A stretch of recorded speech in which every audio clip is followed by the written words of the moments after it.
I'm here with Senator Bill Bradley. He was senator for 18 years from New Jersey. He has a list of titles and achievements that could take the entire time for me to talk about. Just briefly, in addition to being a prominent senator and a presidential candidate, he's currently a managing director at Allen & Company. He is host of a talk show on satellite radio, and in addition, he has a long storied career. Everyone knows him. His professional basketball career with the New York Knicks. He's a Rhodes Scholar, graduate of Princeton and Oxford. He is a Hall of Famer. He won an Olympic gold medal. I could just continue to go on and on and on. So this is a remarkable record of achievement by any standards. What accounts for that? What drives you every day? Well, I just try to honor my passion and live a fulfilling life. And, I've always been someone who, on one hand, grew up playing basketball, and that was my passion for many years. And then I grew up in a family where altruism was probably expected.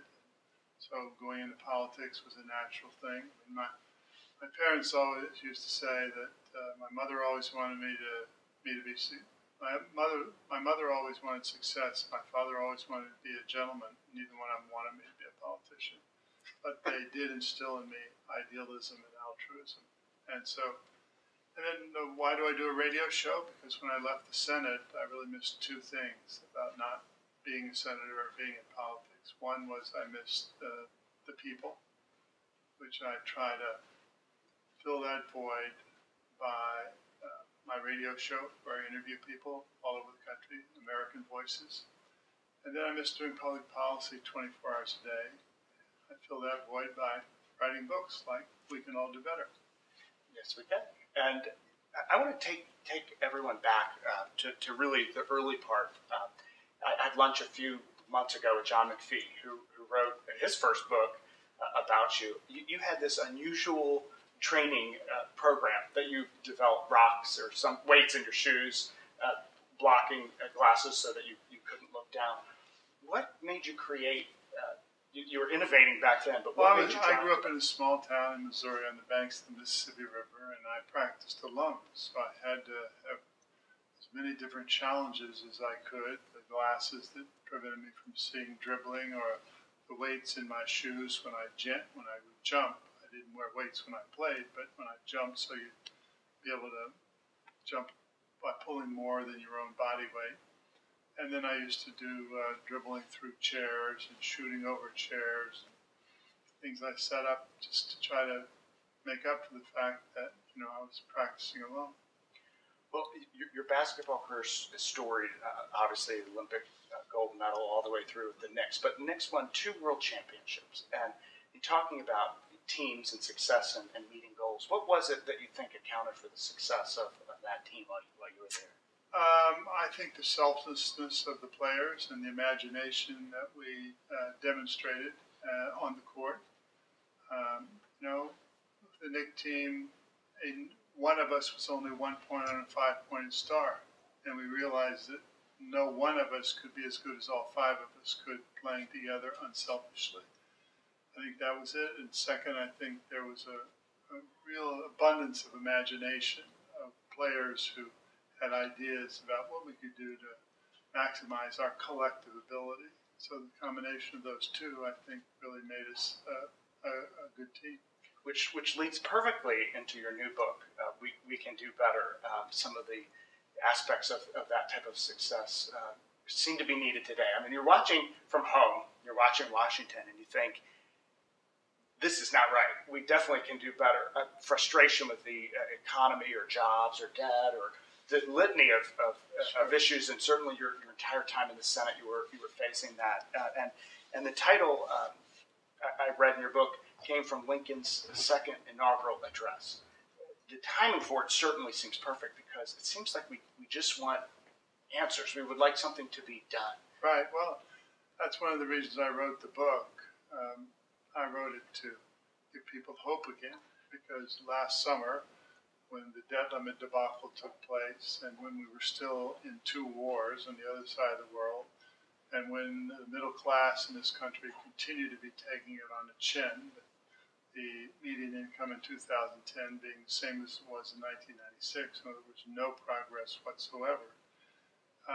I thought to myself, well, what can I do? I don't have my hand on the levers of power any longer, but I am a citizen. And so what could I do as a citizen? And it was to write this book. And in writing it, my thought was give people hope. Remind them that we've had difficult times in the past, depressions, wars, flaws in our democracy, and we overcame them and moved forward. Remind them that, there's a goodness in the American people that we have to honor, the selflessness that is there, and that our political institutions are flexible enough to give us the ability to deal with the problems we face as a country. So all those thoughts went into my decision, well, let me see what I can do. And as I got into it, I got more and more excited about what it might mean to people at this time in our history when so many people are looking, well, what can we do? Is polarization in Washington permanent? Can we actually begin to get our incomes going up so that families can think their children will have a higher standard of living than they've had, which has been our birthright? Will we ever stop throwing our weight around the world in needless wars and focus on our own people here at home and develop our own economy for the 21st century? And I wanted to give people some hope that, we can deal with these issues and there are answers to the questions I've just posed, just as there is answers to some of the fundamental problems we face within our democracy. Well, how you start the book off, it's somewhere in the beginning with this analogy of the frog and the water. You can heat the frog up, and before the frog realizes it's kind of too late. How hot do you think the water is today for our country in terms of our ability to change? It's maybe not the best metaphor because it's a matter of drips and drips becoming wet, and then some or another the ground gives way underneath you. I think we are, we're in a difficult circumstance. You can't have 30 years of stagnant income for middle-income people and assume, well, this is not going to affect American optimism. And American optimism is the core of who we are as a people. So we simply have to get more people working and better incomes. And I think if we were able to do that, a lot of our problems will solve themselves. When your time in the Senate, you were known for bringing people together, tax reform, you got a lot accomplished. What's different about the Senate today? I mean, you haven't passed a budget in I don't know how long. What's different in terms of the leadership back then versus today? Well, what's different is money plays a much bigger role in politics today. For example, when I ran my first Senate race, I spent $1.68 million for primary and general election. In 2000, John Corzine, who took the seat, spent $63 million. And that's just an example. In the last presidential race, there were a couple $1 billion spent. This race could be $6-7 billion spent on politics in 2012. The Supreme Court has essentially not only condoned that, but promoted it by saying you cannot limit money because when you limit money, you limit speech. And so we have the situation we are in today. And I look out there and I say, Barack Obama was somebody who touched our hearts deeply. But one leader can't do it alone. It takes all of us. It takes citizens. And citizens who are involved and try to make a difference in their community. Well, I like the line, there's many lines that are memorable in your book that I tagged, but one of them resonates in terms of citizens and how do you get action. But you said the state of perpetual dissatisfaction is not a state from which dreams can spring. And that really resonated with me because it seems that so many people are dissatisfied but not necessarily willing to do anything. Yeah, and if you take a look at American history, all of the big changes we've experienced, or most of them, have originated with citizen activism. It didn't pop into the brain of a senator or a congressman that, slavery was wrong. and immoral. It took an abolitionist to start a movement. The right for women to vote didn't originate in the mind of a senator and congressman. It originated in citizens who formed the suffragettes who said, we're going to assure women get the right to vote. The idea of perfecting the opportunity for African Americans in this country did not originate in the mind of a senator or congressman, but in the civil rights movement that touched all of our hearts. And the fact that we should clean up our air and water, did not originate in the mind of a senator or congressman, but a movement, the environmental movement. So at each step here, there was citizen activism. And in the internet age, apathy is not an option. Look what happened in the Arab Spring. Certainly, we can have a movement in the United States to do the things that we have to do to put ourselves on a growth trajectory and a prosperity trajectory for the 21st century. And really, that's what it's all about. It's about that citizen movement. So we need both, right? We need the citizen movement to really be that groundswell. And we need leadership in Washington. It seems like since the days you were in office to now, compromise negotiation seems, from the outside looking in, to be dead on arrival. There seems to be little. It's not seen as an advantage to sit down and negotiate. Is there any way, even with citizen movements, that you see a way forward that tone will change and negotiation? Yeah. I mean, since the Constitutional Convention, that's the way we've worked. Right, and I think that the way it begins is by giving respect to the other side. I mean, Ronald Reagan was a conservative. Make no mistake about it. But at the end of the day, he compromised all the time. Now, he played it so he ended up having not to compromise as much, but he did compromise. And we're now in a situation where one group, the Tea Party, simply won't compromise. Where one of their newly elected senators has said the era of collegiality is over. We need an era of confrontation. That shows an ignorance of what's made America great. I mean, if we didn't have compromise, we wouldn't have had a constitution. And then in the first years of our republic, the question was, how do we deal with the debts that had been accumulated during the Revolutionary War by the national government and by state governments? And Washington thought the federal government should take over the debts of the state governments. But Thomas Jefferson, who was Secretary of State, wasn't having any of that because Virginia had paid down its debt. And so Washington turned to his Secretary of Treasury, Alexander Hamilton, and said, you two might disagree, but you have to solve this problem. And Hamilton came up with the key compromise. And he said to Jefferson, well, look, what if we moved the capital to the banks of the Potomac? Would you then get the Virginia delegation to support federal assumption of state debts? And the deal was cut. And we put ourselves on full faith and credit, strong credit worthiness, which put us in a position a few years later when Napoleon decided he was going to offer us Louisiana, which doubled the size of America, that we could pay for that by borrowing the money from people because we were creditworthy, because we solved our debt problem. And that is a tremendous example of what we need today in our democratic process. And it starts with respect between people. I mean, I remember when I was in the Senate, to get anything done, you had to compromise. You had to have bipartisan action. I remember we had a big immigration bill, and Alan Simpson was the leader of that, of Simpson Bowles.